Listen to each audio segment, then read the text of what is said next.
বেশ কিছু সংগঠনকে আমরা দেখেছি তারা ব্যক্তির রাজনীতি করে, ব্যক্তির পিছনে পিছনে দৌড়ায়। একটা সংগঠনে 5 জনের মানে 5টা গ্রুপ, 10 জনের 10টা গ্রুপ, ওই ব্যক্তি উদ্যোগে সবকিছু করে।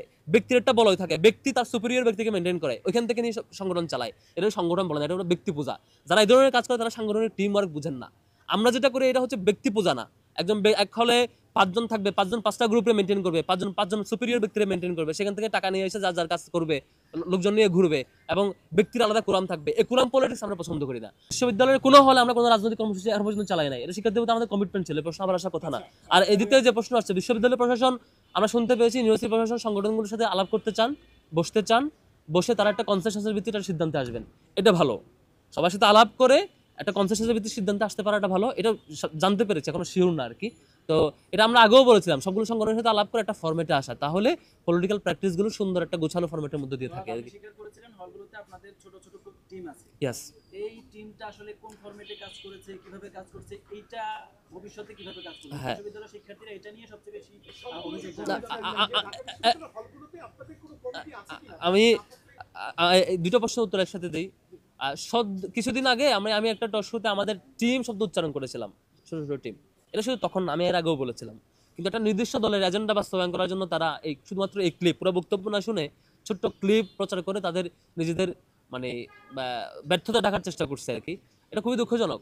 আমি বলে দেখেন, প্রথমত এটা প্রচার করছে ছাত্র দলের দিক থেকে কেউ কেউ, আবার কেউ প্রচার করছে বাদশাহের দিক থেকে কেউ কেউ। বেশ কিছু সংগঠনকে আমরা দেখেছি তারা ব্যক্তির রাজনীতি করে, ব্যক্তির পিছনে পিছনে দৌড়ায়। একটা সংগঠনে 5 জনের মানে 5টা গ্রুপ, 10 জনের 10টা গ্রুপ, ওই ব্যক্তি উদ্যোগে সবকিছু করে। ব্যক্তির একটা বলয় থাকে, ব্যক্তি তার সুপিরিয়র ব্যক্তিকে মেনটেন করে, ওইখান থেকে নিয়ে সংগঠন চালায়। এটা সংগঠন বলে না, এটা হলো ব্যক্তি পূজা। যারা এই ধরনের কাজ করে তারা সাংগঠনিক টিম ওয়ার্ক বুঝেন না। আমরা যেটা করি এটা হচ্ছে ব্যক্তি পূজা না। একজন এক হলে 5 জন থাকবে, 5 জন 5টা গ্রুপে মেনটেন করবে, 5 জন সুপিরিয়র ব্যক্তিরে মেনটেন করবে, সেখান থেকে টাকা নিয়ে এসে যার যার কাজ করবে, লোকজন নিয়ে ঘুরবে এবং ব্যক্তির আলাদা কোরাম থাকবে। এই কোরাম পলিটিক্স আমরা পছন্দ করি না। আমরা যেটা করে সাংগঠনিক টিম ওয়ার্ক করি। টিম ওয়ার্কটা কিভাবে করে? ধরেন আমরা কুরবানির একটা ফেস্টিভ্যাল আয়োজন করেছিলাম, তাহলে আমরা প্রত্যেক হল থেকে ভলান্টিয়ার লাগবে না? ভলান্টিয়ার ওই সময়ের জন্য একটা সাময়িক টিম ওয়ার্কের জন্য একটা ভলান্টিয়ার টিম লাগবে। আমরা মনে করেন ফার্স্ট এজ বক্স দিয়েছি, হলের প্রশাসনের কাছে ফার্স্ট এজ বক্স পৌঁছে দেওয়া হবে। এখন হল প্রশাসনের কাছে ফার্স্ট এজ বক্স যদি পৌঁছে দেওয়া হয়, 3-4 জনের একটা টিম তো আমার ইনস্ট্যান্ট ফর্ম করতে হবে যে তোমরা 3 জনকে এটা পৌঁছায় দাও। অর্থাৎ এজেন্ডা বেসিসে যখন যারা বাস্তবায়ন করবে আমাদের ভলান্টিয়ার টিম হয়। এটাকে বলেছিলাম আমি টিম। যখন যে কাজ বাস্তবায়ন করা হয় সেই কাজ সুন্দর টিম ওয়ার্কের মধ্যে দিয়ে সম্পন্ন হওয়ার জন্য আমাদের নানান ভলান্টিয়ার টিম লাগে। এটা হচ্ছে ভলান্টিয়ার টিম। আমরা হলে ওই যে ফ্রি হেলথ ক্যাম্প করেছিলাম, হলের বাইরে এরিয়াতে ইফতার বিতরণ করেছিলাম। যখন যে হলের শিক্ষার্থীরা সেবা গ্রহণ করবে সে হলের শিক্ষার্থীদেরকে ওয়েলকাম করার জন্য আমাদের ভলান্টিয়ার টিম লাগবে না?